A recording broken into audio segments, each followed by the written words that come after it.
ये अभी मैं इम्तियाज साहब जो है ना, ये जितने बड़े बड़े कंपनी के लोगों ने 8,000 करोड़ मोदी जी को दिया, 1700-1800 करोड़ कांग्रेस पार्टी को दिया, 1500 करोड़ के करीब ममता बनर्जी को दिया, 1100 करोड़ के करीब बीआरएस पार्टी को दिया, डीएमके को दिया, समाजवादी पार्टी को दिया, बीजू जनता दल को दिया, आरजेडी को दिया।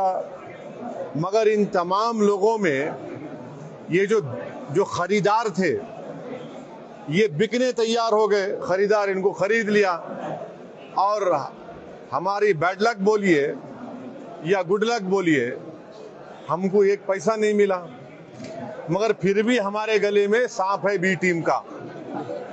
तो ये इलेक्टोरल बॉन्ड को सुप्रीम कोर्ट ने अनकॉन्स्टिट्यूशनल करार दिया, सही करार दिया।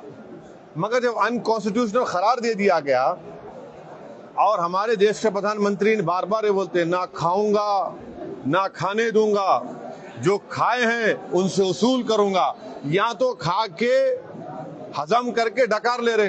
80-90% तेलंगाना जो बॉन्ड खरीदे ना पूरे हैदराबाद में है, और हैदराबाद के एमपी को सुक्का मार दिए।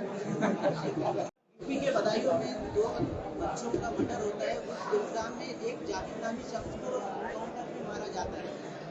देखिए, वो जो वाकया हुआ है वो एक क्रिमिनल वाकया है और उसकी हम स्ट्रॉन्गेस्ट वर्ड्स में उसका कंडेम करते हैं कि मासूम बच्चों का कत्ल करना ये कोई इंसान नहीं कर सकता, और इस तरह से उनको कत्ल करना, उनको मारना, हम उसका कंडेम करते हैं।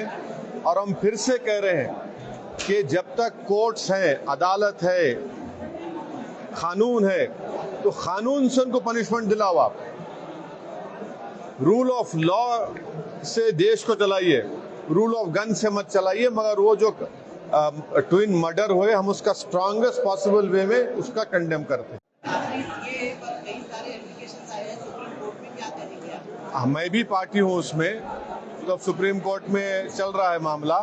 मगर मैं ये बताना चाह रहा हूँ कि CAA को आपको NRC और NPR से जोड़ के देखना है।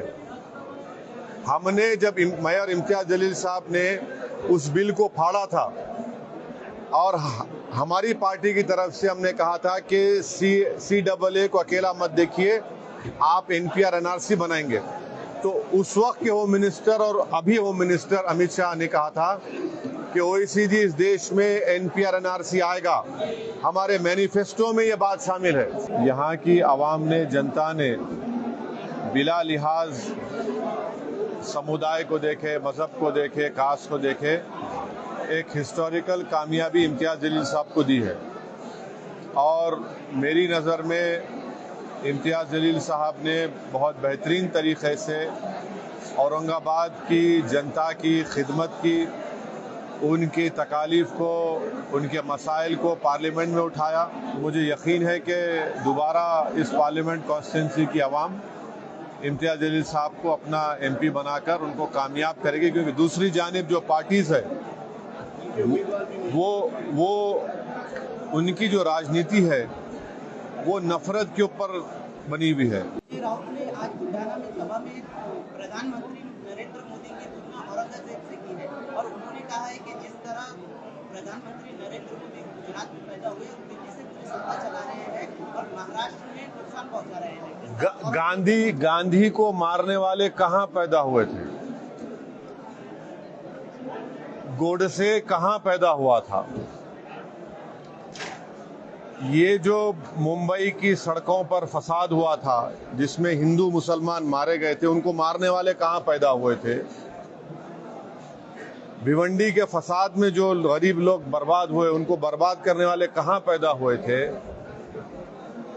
तो ये सब सोचना पड़ेगा। ये जो महाशय का आप नाम लिए, वो 2014 में कुछ और बोल रहे थे। 2014 में क्या बोले वो? हिंदू हृदय सम्राट, इन्होंने अपना लिखे भी थे आर्टिकल में। तो बदलता है रंग आसमां कैसे कैसे, देखो आप।